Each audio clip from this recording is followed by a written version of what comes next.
Continuous wave radar is a popular radar technology that is widely used in various applications.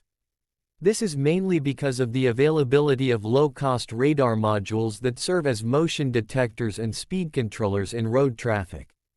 It's important to note that these modules are not limited to speed cameras but are also used in modern vehicles to support semi-automatic driving features like brake assistance. The main difference between the various operating principles of continuous wave radars is whether and, if so, how the transmitted frequency is modulated. An unmodulated continuous wave radar is also called CW radar. CW radar is capable of managing with relatively low transmission power. The transmitter continuously transmits signals during the measurement process. It is important to note that in radar technology, the transmission energy, not the transmission power, plays a crucial role in achieving a good range. It is essential to remember that power is defined as energy per unit of time. In order to function, a pulse radar requires the same amount of energy as a continuous wave radar, but in a short pulse. This pulse's power is often over 1,000 times higher than the average power of a continuous wave radar. This technology is often used in military applications as a low probability of intercept radar, to make it harder for enemies to locate the radar with the lowest possible transmission power. As the transmitter operates consistently, it can be utilized for downward mixing in the receiver simultaneously in simple radar modules. This defines the receiver as a homodyne receiver. This may reduce the sensitivity, but these radar modules are designed for only a very short range. Besides thermal noise, the precision of homodyne Doppler radar is strongly affected by the noise and interference signals present in the transmitting oscillator's spectrum. In order to prevent the receive mixer from being damaged by a too high transmit signal, a high crosstalk attenuation between the transmit and receive branches is necessary. To achieve this at higher transmission powers, separate transmit and receive antennas should be used. When the frequency of the echo signal matches the transmission frequency, the module produces no output voltage. However, when the echo signal is mixed with a Doppler frequency, it generates an output signal called the beat frequency, which corresponds to the Doppler frequency. This simple circuit allows for the measurement of radial speeds. A velocity is a vector, meaning that its magnitude is accompanied by a direction. The tangential speed refers to the speed at which a reflecting object travels around the radar on a circular path. At every point on the circle, the instantaneous direction of travel lies on a tangent. Ideally, the distance to the radar should remain constant. In many cases, the object being detected by radar moves in a straight line that passes by the radar. In such cases, the object's instantaneous velocity can be broken down into two components using vector calculation. One of these components is the tangential velocity. The second sub-vector represents the radial speed.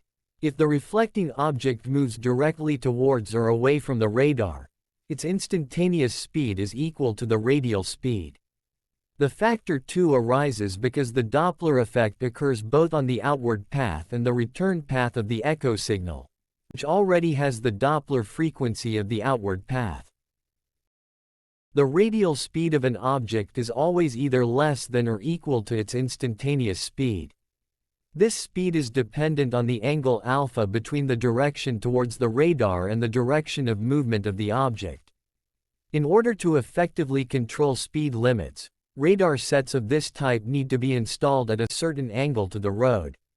However, when using a simple homodyne receiver with only one data output, it is not possible to differentiate between the directions of movement of the object. This type of radar cannot distinguish if the echo signal is coming from a vehicle traveling in the opposite direction. To make this distinction, the radar requires coherent demodulation. The signal is split into two paths. One path is carried out with the transmission frequency in the original phase angle and results in the I data. that means, in phase data. And the second path is carried out with the transmission frequency phase shifted by 90 degrees and results in the Q data, quadrature data. In the oscillograms, the Doppler frequency of both outputs is shown superimposed. At the top is a receding object, and at the bottom is an approaching object. Depending on which output leads the other by 90 degrees, the object is either approaching or receding. It is often believed that unmodulated continuous wave radar cannot measure distance. However, this is only partially true.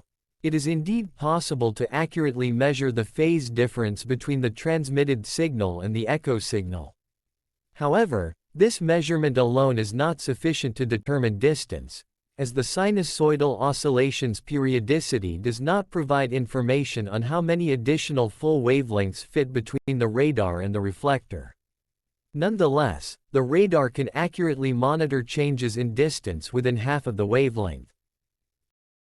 To calculate the phase difference, we need to divide the distance traveled, represented by the symbol r, as a function of time t by the product of the wavelength of the transmitted signal and the period of an oscillation 360 degrees, which is equal to 2 pi.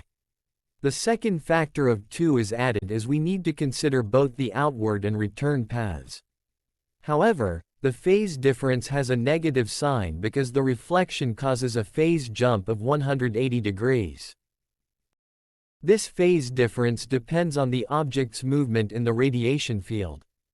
Its value is determined by the distance between the radar and the reflecting object at a given time. A constant relative speed of the reflecting object results in a phase shift proportional to time.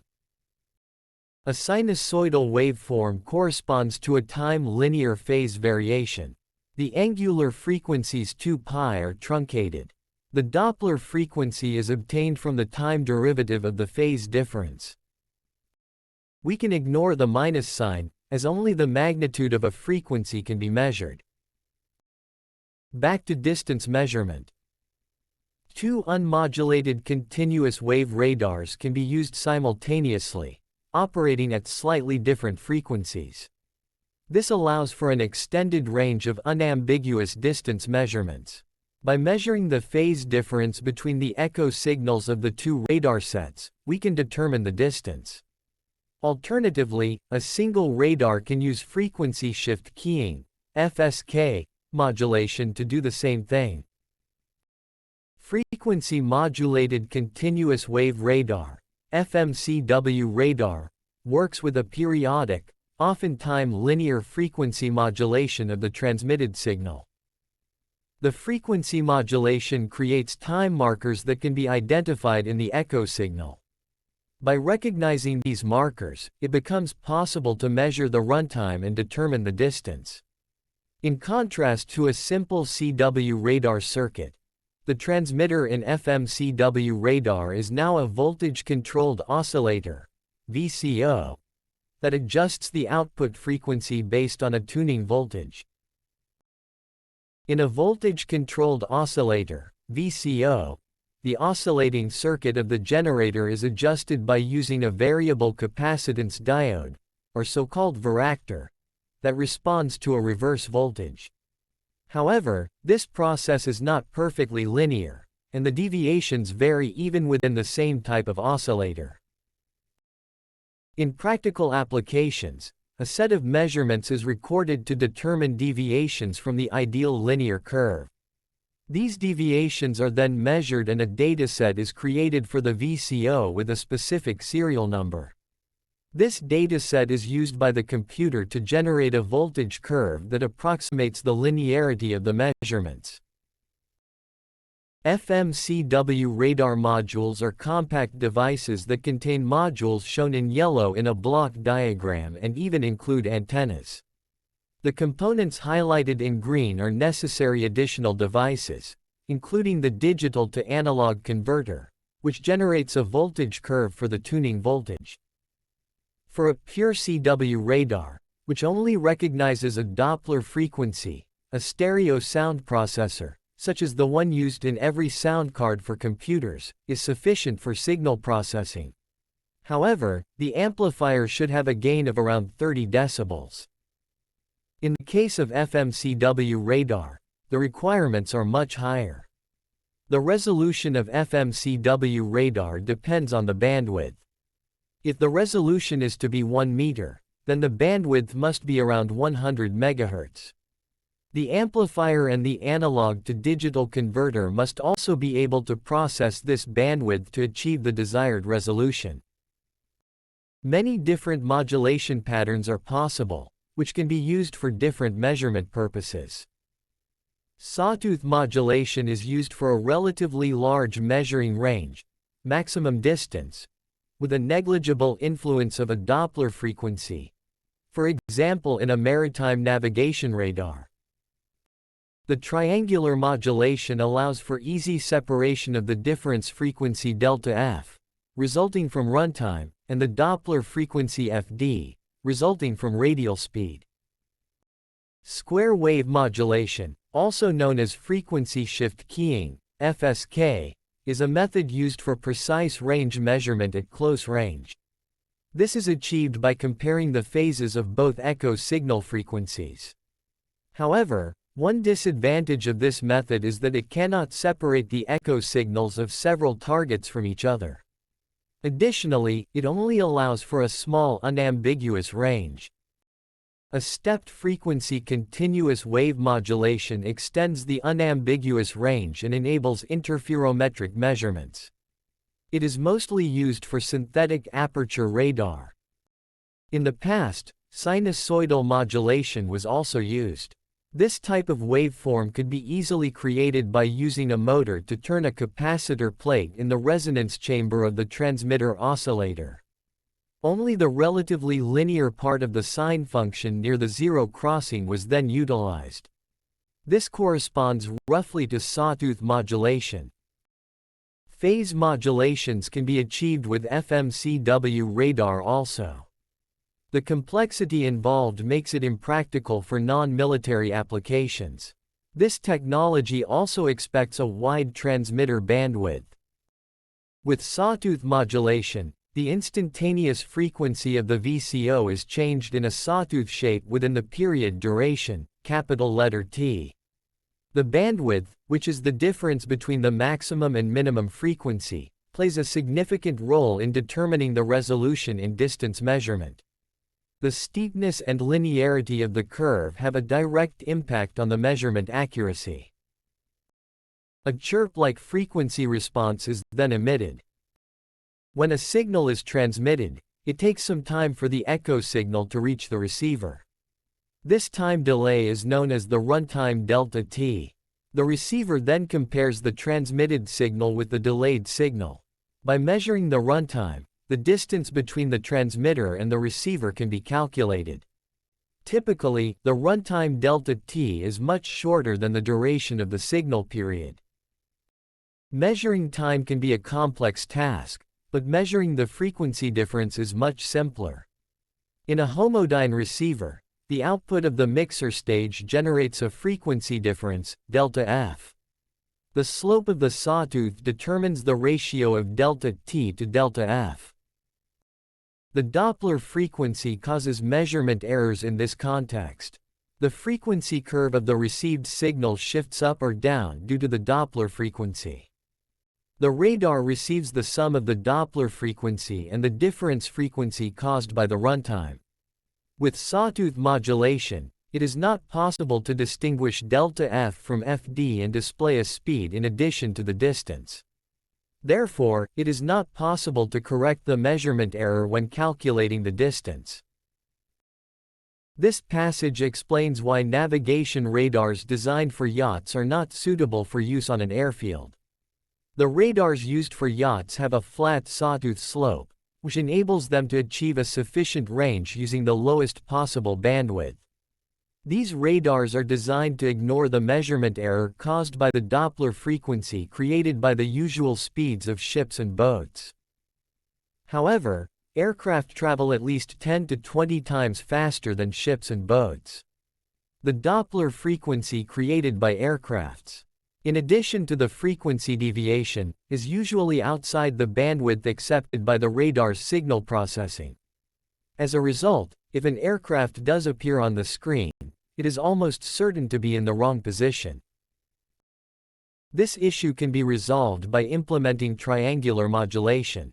At time t1, measurements are taken on the rising edge as with sawtooth modulation. In addition, the same measurement process is repeated on the falling edge at time t2.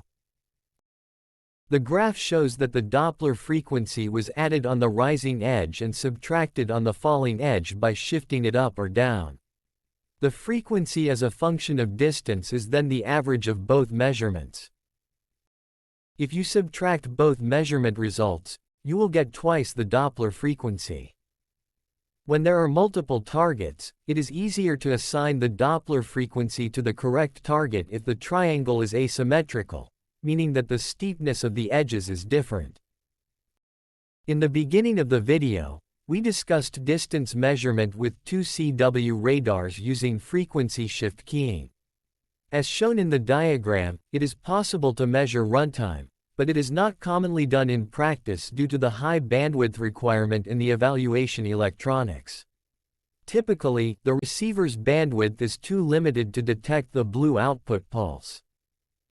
It is possible to measure distance very precisely by comparing the phases of two frequency sections.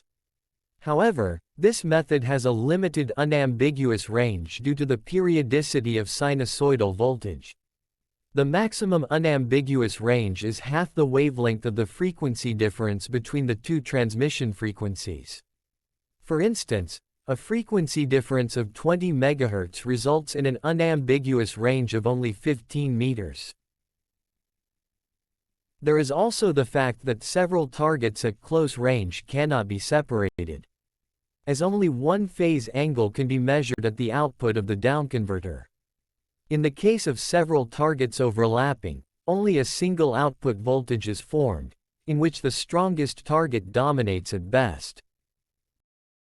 Motion detectors are commonly used to turn on lights, open doors, or activate an alarm. Compared to infrared motion detectors, radar motion detector modules can detect even cold-moving objects without the need for a temperature difference between the object and its surroundings. Speed measurements in sports, such as tennis serves and soccer goal kicks, also use CW radar.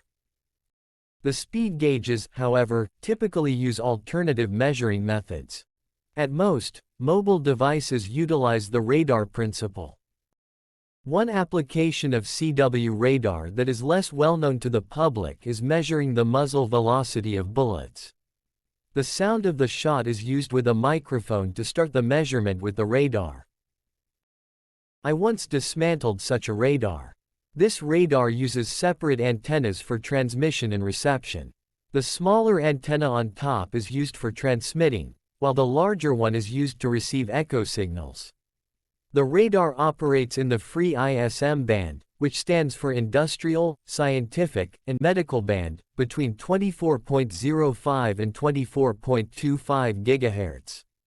The permissible equivalent isotropic radiated power, EIRP, is limited to 100 mW in this frequency band, which includes antenna gain. Therefore, the size of the transmitting antenna cannot be increased. On the other hand, the receiving antenna can have a better antenna gain. It must also have a directional effect sufficient enough to eliminate reflections from static objects at close range. The radar electronics are just a small chip on the circuit board. The manufacturer of the radar has removed the name from the chip. According to the pin assignment, it is most likely the BGT24MTR11 from Infineon. However, this is an FMCW radar chip. Why? Quite simply, a Doppler frequency is to be measured as precisely as possible. However, the Doppler frequency is also dependent on the frequency of the transmitter. To ensure accurate ballistic calculations, the transmission frequency must be maintained precisely at the desired value. A chip called the Phase-Locked Loop Circuit ADF4113B performs this task.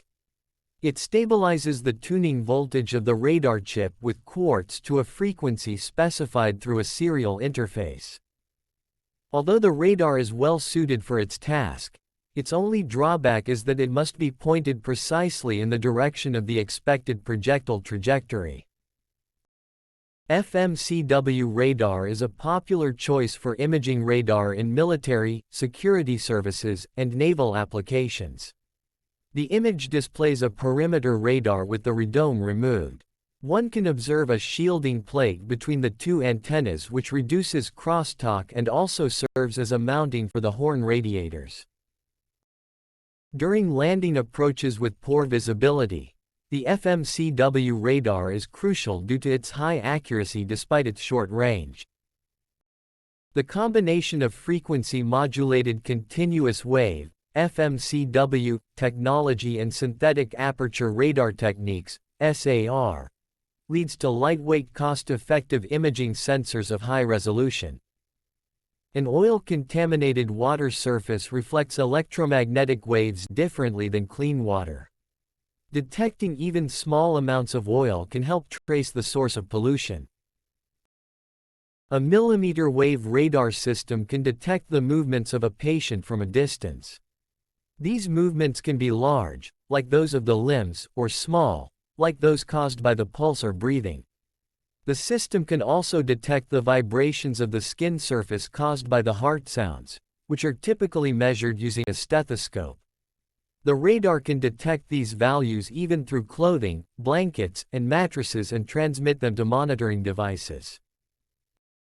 The frequency range from 76 to 77 GHz is exclusively reserved for motor vehicle radar systems. These radars often operate using the FMCW method and multiple switchable antennas to alter their radiation direction. A separate video will be created to explain this complex topic in more detail. Industrial robots, such as those used to manufacture this vehicle, use the frequency shift keying method to measure the exact distance between the manipulators and the workpiece, as this allows a distance of up to a fraction of the wavelength to be measured. At 120 GHz, this offers an accuracy of up to 1/100th of a millimeter. I hope you enjoyed this video. You may find the internet radar tutorial useful. It has a vast collection of radar set data. Thank you for your attention.